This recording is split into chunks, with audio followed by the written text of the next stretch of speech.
अब मैं आपको अपनी स्ट्रैटेजीज़ के बारे में बताना चाहती हूँ, बट उससे पहले मैं आपको ये बता देती हूँ कि इस एग्ज़ाम्स की 3 स्टेजेस हैं। पहली स्टेज आपकी प्रिलिमिनरी एग्जामिनेशन है जो आपका 200 मार्क्स का है। सेकंड स्टेज आपकी मेंस एग्जामिनेशन है जिसके साथ साथ आपको कंप्यूटर एप्लीकेशन में भी अपने आप को पास करना होता है। एंड थर्ड जो स्टेज होती है वो आपकी वाइवा है, यानी इंटरव्यू है आपका। तो जो बात करते हैं पहली स्टेज के बारे में, तो पहली स्टेज जो आपका प्रिलिमिनरी एग्जामिनेशन है उसमें आपके जो क्वेश्चंस है वो 2 पार्ट्स में डिवाइड करे गए हैं। पहला पार्ट 50 मार्क्स का है जिसमें बेसिक जनरल नॉलेज के बारे में बात करी गई है। एंड सेकंड जो आपका पार्ट है वो 150 मार्क्स का है जिसमें सारे लॉज के बारे में आपसे पूछा जाएगा। ये ऑब्जेक्टिव टाइप क्वेश्चंस है एंड यहाँ नेगेटिव मार्किंग होती है। तो अगर आप जीके के लिए प्रिपेयर करना चाहते हैं तो जैसे कि बिना कोचिंग और आपके पास कोचिंग है तो that doesn't matter. The main चीज़ ये होती है कि आपको करंट अफेयर्स के बारे में पता होना चाहिए, आपको ये पता होना चाहिए कि डे टू डे लाइफ में हैपनिंग्स में हो क्या रहा है। उसके अलावा कॉन्स्टिट्यूशन, इंटरनेशनल लॉ और न्यूट्रलिटी के टॉपिक्स भी पूछे जाते हैं, साथ ही जुरिस्प्रूडेंस भी आपसे पूछा जाता है। बट हाँ, इस चीज़ के लिए जो मैंने प्रेफर करा था, मैंने यूट्यूब प्रेफर करा था। यूट्यूब से मैं जो स्टडी IQ की वीडियोस थी वो देखती थी, साथ ही जितने भी करंट अफेयर्स, लीगल अफेयर्स के क्वेश्चंस आते थे, फिलॉजिकल लीगल में वीडियोस थी वो सब देखा करती थी। एंड मैंने न्यूज़पेपर्स भी पढ़े थे। फ़ोन पे आप इन शॉर्ट्स डाउनलोड कर सकते हैं। एंड बहुत सारे एप्लीकेशन हैं जैसे times of India, Hindustan times, the Hindus है। तो वो टोटली आप पे डिपेंड करता है कि आप कहाँ से नॉलेज गेन कर सकते हैं। रही बात कॉन्स्टिट्यूशन की, जुरिस्प्रूडेंस की, इंटरनेशनल लॉ की, इन सब के लिए मैंने बुक्स ही यूज़ करी थी अपनी। जुरिस्प्रूडेंस के लिए मैंने प्राण-जेपी से पढ़ा था और आपका कॉन्स्टिट्यूशनल लॉ से आपके पास JN पांडे हो, MP जैन हो, कोई भी हो, आप उससे पढ़ सकते हैं। जो 50 मार्क्स का है वो आपका लगभग उसमें कॉन्स्टिट्यूशन कवर हो जाता है, न्यूट्रलिटी के टॉपिक्स कवर हो जाते हैं, इंटरनेशनल लॉ के टॉपिक्स कवर हो जाते हैं। एंड फिर जो 150 मार्क्स का आपका पूरा लॉ का टॉपिक आता है उसमें आपके transfer of property act, Hindu law, Muslim law, code of criminal procedure, code of civil procedure, IPC, contract act, ये सारे आपके टॉपिक्स हैं। एंड इसके लिए आप बुक्स भी यूज़ कर सकते हैं एंड आप बेयर एक्ट्स भी यूज़ कर सकते हैं। जो मैंने किया था तो मेरी स्ट्रैटेजीज़ में मैंने ज़्यादातर बेयर एक्ट्स और बुक से ही पढ़ा था। एंड साथ ही जो सबसे इम्पॉर्टेंट चीज़ रही है वो मैंने प्रीवियस ईयर के क्वेश्चंस भी देखे थे सारे स्टेट्स के। उससे एक आइडिया हो जाता है कि किस टाइप के आपसे ऑब्जेक्टिव पूछे जा सकते हैं। अगर आप बुक्स के लिए देखना चाहते हैं तो आप पढ़ सकते हैं काफ़ी, जैसे सिन्हा के बुक्स हैं।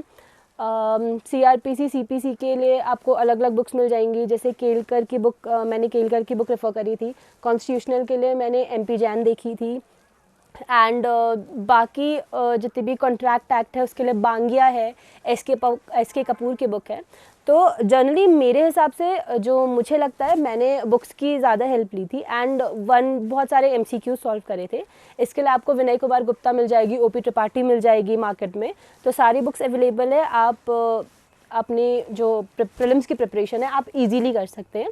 एंड हाँ, क्योंकि इसमें 1 वर्ड्स होते हैं और नेगेटिव मार्किंग है, इसलिए बेसिकली उन्हीं क्वेश्चन को आप पहले अटेम्प्ट कीजिए जो आपको अच्छी तरह से आते हैं। उसके बाद कहीं आपको लगता है कि आपको ट्राई करना चाहिए फॉर दैट तो आप आगे कीजिए, वरना यहाँ नेगेटिव मार्किंग है तो थोड़ा सोच के ही आपको ऑब्जेक्टिव्स अटेम्प्ट करने चाहिए। मेंस के लिए आपका टोटल मेंस 850 मार्क्स का है जिसमें आपके 5 पेपर होते हैं। पहला पेपर आपका प्रेजेंट डे का होता है जो 150 मार्क्स का है। पेपर 2 आपका लैंग्वेज है जो आपका 100 मार्क्स का आता है। एंड फिर 3 पेपर होते हैं जो आपके लॉ के होते हैं। पहला सब्सटैंटिव लॉ होता है, दूसरा पेपर आपका उसी में प्रोसीजरल लॉ होता है और एविडेंस भी उसी में इंक्लूड हो जाता है। एंड जो थर्ड पेपर आता है उसमें आपका रेवेन्यू एंड पेनल कोड से रिलेटेड क्वेश्चंस आते हैं। तो जो आपका पहला पेपर है प्रेजेंट डे का, जैसे कि आपको नाम पता चल रहा है प्रेजेंट डे के बारे में बात हो रही है, यानी डे टू डे क्या चीज़ लीगली हुई है। फॉर एग्जाम्पल अगर उस समय पे सबरीमाला का जजमेंट आया था या अयोध्या वर्डिक्ट आया था तो आपसे ये भी पूछा जा सकता है, यानी करेंटली कौन से केसेस हाइप में हैं, आप ये कह सकते हो कौन से केसेस के वर्डिक्ट्स आए हैं, कौन से जजमेंट्स आए, यही सब आपको प्रिपेयर करना पड़ता है। साथ ही कॉन्स्टिट्यूशन आप प्रिपेयर करते हैं। कॉन्स्टिट्यूशन के लिए आप यूट्यूब में वीडियोस भी देख सकते हैं, आप JN पांडे रेफ़र कर सकते हैं, आप MP जैन रेफ़र कर सकते हैं। एंड अगर पॉलिटी के बेसिस पे आप पढ़ना चाहते हैं तो आप DD बासु भी रेफ़र कर सकते हैं। मैंने MP जैन से पढ़ाई करी थी एंड साथ ही साथ मैंने यूट्यूब से सारी वीडियोस देखी थी। एंड जुरिस्प्रूडेंस जो इसमें आता है उसमें आप प्राण-जेपी से पढ़ सकते हैं। बहुत ज़्यादा एक्सटेंड मत पढ़िएगा, आप इतना पढ़िएगा कि आपको एक आंसर अच्छे से आप दे सके, क्योंकि एग्जामिनेशन में आपके पास उतना टाइम नहीं होता है कि आप 10 किताबों से पढ़ें एंड देन आप लिखें। तो आपको क्या करना होता है कि आप लिमिटेड लिखिए, क्योंकि लिमिटेड भी आपको बेस्ट लिखना है। जैसे आप फ्लो चार्ट्स बना सकते हैं एंड आप काफ़ी अच्छा अगर आप लिखना चाहते हैं तो आप ज़रूर पढ़िए, बट आप नोट्स बना लीजिए ताकि एग्ज़ाम से पहले आपके लिए वो ज़्यादा इफेक्टिव रह सके। पेपर 2 आपका लैंग्वेज का पेपर था। उस पेपर में आपके 3 क्वेश्चन थे बेसिकली। एक था आपको हिंदी टू इंग्लिश कन्वर्ट करना था, second English to Hindi convert करना होता है एंड थर्ड आपकी प्रेसी राइटिंग करनी होती है। इसके लिए आप चाहें तो आप कोई भी ऑथर की आप बुक ले सकते हैं जो लैंग्वेज ट्रांसलेशन में आपकी हेल्प करे। बेसिकली आप बैरेक्ट से भी पढ़ सकते हैं, क्योंकि मैंने अपने लिए डिग्लॉट ही ली थी, जिसमें एक साइड पे आपको प्रॉपर हिंदी मिल जाती है और एक साइड पे उसी का इंग्लिश ट्रांसलेशन होता है। तो वही करके भी लीगली आप उस चीज़ को बहुत अच्छे से सीख सकते हैं। प्रेसी के लिए आपको रेड एंड मार्टिन मिल जाएगी इंग्लिश की, या आप कोई भी बुक आप ले सकते हैं जिसमें आपको इतनी नॉलेज हो जाए कि प्रेसी कैसे लिखनी है, क्योंकि अगर आपको बेसिक ट्रिक्स पता है तो आप इजीली ये चीज़ कर सकते हैं। एंड उसके अलावा आपका जो थर्ड पेपर होता है, फिर आपके 3 लॉ के पेपर होते हैं, जिसमें से पहला पेपर आपका सब्सटैंटिव लॉ है। उसमें ट्रस्ट है, पार्टनरशिप है, टॉर्ट्स आपको पढ़ना होता है, हिंदू लॉ, मुस्लिम लॉ। तो इन सब के आपको लेंदी आंसर्स देने होते हैं। बट हाँ, आपको इतना पता होना चाहिए कि आपके पास टाइम शॉर्ट है, बहुत ज़्यादा टाइम नहीं है, क्योंकि 3 घंटे होते हैं आपके पास एंड उन 3 घंटों में आपने जितना आपको अटेम्प्ट करने के लिए, क्वेश्चन अटेम्प्ट करने के लिए बोला जाता है, आपने उतने ही क्वेश्चन अटेम्प्ट करने हैं। अगर मैं अपनी बात करूँ तो मैंने सारी बुक्स ही रेफ़र करी थी और जितना भी मटेरियल था मैंने नेट से ही लिया था। मैंने कॉलेज के टाइम पे जो भी अपने नोट्स बनाए थे मैंने उन्हीं से सारी अपनी प्रिपरेशन करी थी। और जैसे टॉट के लिए मैंने बांग्या रेफ़र करी थी and Hindu law, Muslim law के लिए भी हिंदू लॉ के लिए मैंने पारस दीवान से पढ़ा था, मुस्लिम लॉ के लिए मैंने सिन्हा से पढ़ा था। केलकर की बुक्स आपको मिल जाएंगी प्रोसीजरल के लिए एंड बहुत सारी आपको बुक्स अवेलेबल हो जाती है। आप बस अपने प्रोफेसर से गाइडेंस ले सकते हैं कि आपको क्या पढ़ना चाहिए, क्या नहीं पढ़ना चाहिए। एंड मार्केट में अगर आप यूट्यूब यूज़ करते हैं तो यूट्यूब में काफ़ी लोग हैं जो इस बारे में बताते हैं कि उत्तराखंड में क्या सिलेबस रहेगा, आपको कौन सी बुक्स रेफ़र करनी चाहिए, कौन सा एक्ट में कौन से सेक्शंस इंपॉर्टेंट है, इनफैक्ट मेंस के लिए क्या आएंगे और प्री के लिए क्या आएंगे। क्योंकि मैंने खुद नेट से ही देख के पढ़ाई करी थी, तो मैंने उसी से देखा था कि क्या मेरे लिए प्रीलिम्स में ज़्यादा बेनिफिशियल रहेगा, क्या मेरे मेंस में ज़्यादा बेनिफिशियल रहेगा। जो पेपर उसी में लॉ का जो सेकेंड पेपर होता है वो फर्स्ट तो आपका सब्सटैंटिव था, सेकेंड आपका प्रोसीजरल होता है, जिसमें आपके 4 पेपर होते हैं। CRPC यानी code of criminal procedure, CPC code of civil procedure and उसके बाद आपके एविडेंस एक्ट आपको उसमें पढ़ना होता है। साथ ही साथ आपकी लीगल प्लीडिंग और ड्राफ्टिंग भी होती है। उसके लिए आप चाहे तो लीगल लैंग्वेज की बुक खरीद सकते हैं, जिसमें आपको प्लीडिंग, ड्राफ्टिंग आपको सब अवेलेबल हो जाएगा। अदरवाइज़ मैंने एक यूपी की सेंट्रल लॉ पब्लिकेशन की एक गाइड थी, जिसमें आपको सारे पेपर मिल जाते हैं, मतलब सारे पेपर, सारा लैंग्वेज, लास्ट ईयर के जितने पेपर्स थे वो सारे सॉल्व थे। मैंने बेसिकली उसी से पढ़ाई करी थी अपनी। एंड उसके बाद आपका जो थर्ड पेपर था रेवेन्यू, यूपी ज़मींदारी अबॉलिशन एक्ट, जो उत्तराखंड में बेसिकली होता है, आपको वो पढ़ना था। एंड साथ ही साथ इंडियन पेनल कोड के क्वेश्चन आते हैं, जिसमें हमारे टाइम पे ज़्यादातर ट्रिकी क्वेश्चन थे कि अगर एक पर्टिकुलर केस हुआ है तो उस केस में आपको कौन सा सेक्शन लगाना है। तो इस चीज़ के लिए आपको थोड़ा इन डेप्थ जाना पड़ेगा। एंड अगर मैं आपसे ये कहूँ कि इन 5 पेपर के लिए अगर आपको तैयारी करनी है तो आप अपने कॉलेज टाइम के नोट्स से हेल्प ले सकते हैं, आप अपने प्रोफेसर से हेल्प ले सकते हैं कि आपको कैसे पढ़ना है। एंड अगर आप यूट्यूब खोलेंगे आपको हर चीज़ की इन्फॉर्मेशन आपको उसी में से मिल जाएगी कि कौन से एक्ट में क्या सेक्शन इंपॉर्टेंट है, कौन से क्वेश्चंस आपके लिए मेंस के लिए इंपॉर्टेंट है।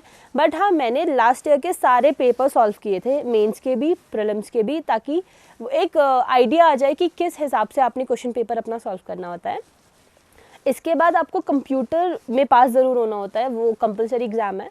40 मार्क्स आपको उसमें लाने हैं। उसमें आपसे बेसिकली माइक्रोसॉफ्ट के बारे में पूछा जाता है, MS excel, MS power point, MS word, इन सब की आपको नॉलेज होनी चाहिए। बचपन से आई गेस सब ने कंप्यूटर यूज़ किया ही होता है, सबको इस चीज़ के बारे में काफ़ी नॉलेज हो जाती है। बट हाँ, एक बेसिक्स आपको पढ़ना पड़ता है। उसके लिए मैंने जो हमारी पुरानी बुक्स होती है वो यूज़ करी थी, जो 4th 5th क्लास में आप कंप्यूटर नॉलेज यूज़ करते थे, वो सब पढ़ा था।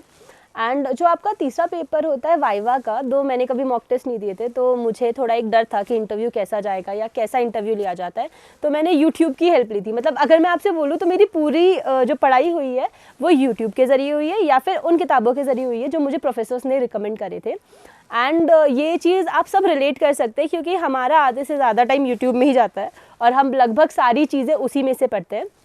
तो मैंने भी वाइवा के लिए राजस्थान जो राजस्थली कोचिंग है आई गेस, उसमें से देखा था कि किस टाइप का इंटरव्यू होता है। एंड जब मैंने अपने इंटरव्यू की तैयारी करी थी तो आई ट्राइड कि मैं लोगों से पूछूं कि कैसे क्वेश्चन आते हैं, क्या क्वेश्चन आते हैं, but at the end of the day आपसे वो नहीं पूछा जाएगा जो उनसे पूछा गया है।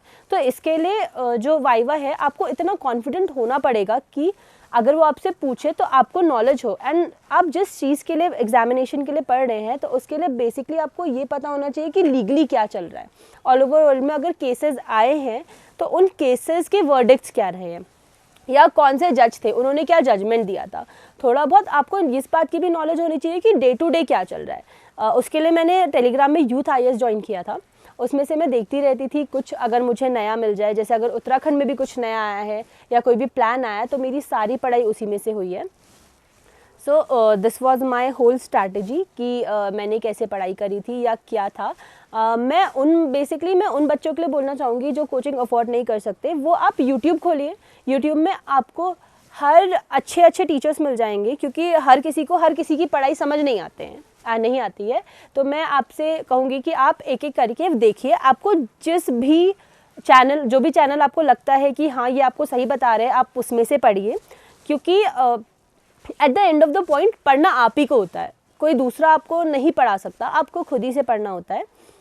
And I guess that's it. आप यूट्यूब यूज़ कीजिए, सब कुछ आपको उसी में मिल जाएगा। इतनी स्ट्रैटेजी आपको बहुत सारे पुराने लोगों की या जो आपके जितने भी सारे सीनियर्स रह चुके हैं जिन्होंने जुडिशरी पूरी करी है, जैसे विधिक शिक्षा भी है एक, तो इन सब में से आपको पता चल जाएगा कि आपने कैसे प्रिपरेशन करनी है, कितनी प्रिपरेशन करनी है। एंड ये भी आपके लिए बहुत हेल्पफुल रहेगा कि आप क्या करना चाहते हैं आगे, क्योंकि अगर आपको सिर्फ जुडिशरी ही करनी है तो उसके लिए वो आपको बहुत इजीली बता सकते हैं, मोटिवेशनल कोट्स भी दे देते हैं और वो आपको बताते हैं कि आपको कितना पढ़ना है, कौन सा एक्ट पढ़ना, कौन से एक्ट में कौन सा क्वेश्चन पढ़ना है, क्योंकि आपके पास टाइम बहुत कम है और सब कुछ से नहीं आना है, आपका लिमिटेड ही आना है।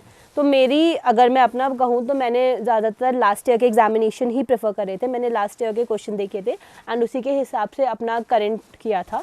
हाँ, एग्जामिनेशन में मेंस की जो आंसर राइटिंग अगर आप लिखते हो तो देखो हर किसी को सब कुछ आता है।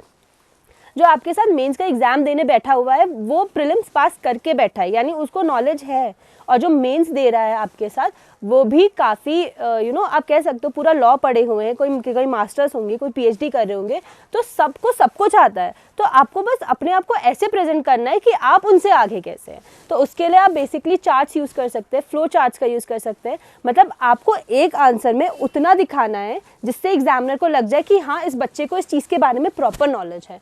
तो मैंने भी यही किया था। मैंने बहुत ज़्यादा एक्सटेंडेड चीज़ें नहीं पढ़ी थी, मैंने लिमिटेड पढ़ा था और उसी में अपना बेस्ट करने की कोशिश करी थी।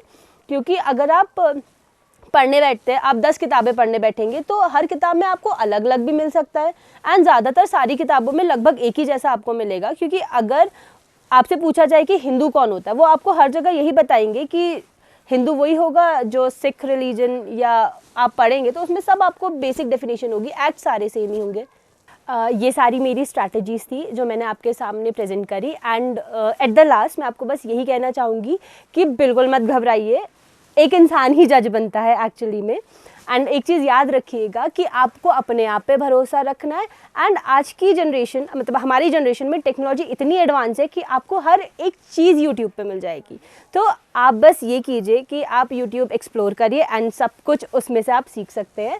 And this was it. Thank you everyone. और जितने भी लोग व्यू कर रहे हैं इस चीज़ को, ऑल द वेरी बेस्ट सबको। And thank you Delhi knowledge track जिन्होंने मुझे ये प्लेटफॉर्म दिया। आप सबको thank you and all the very best.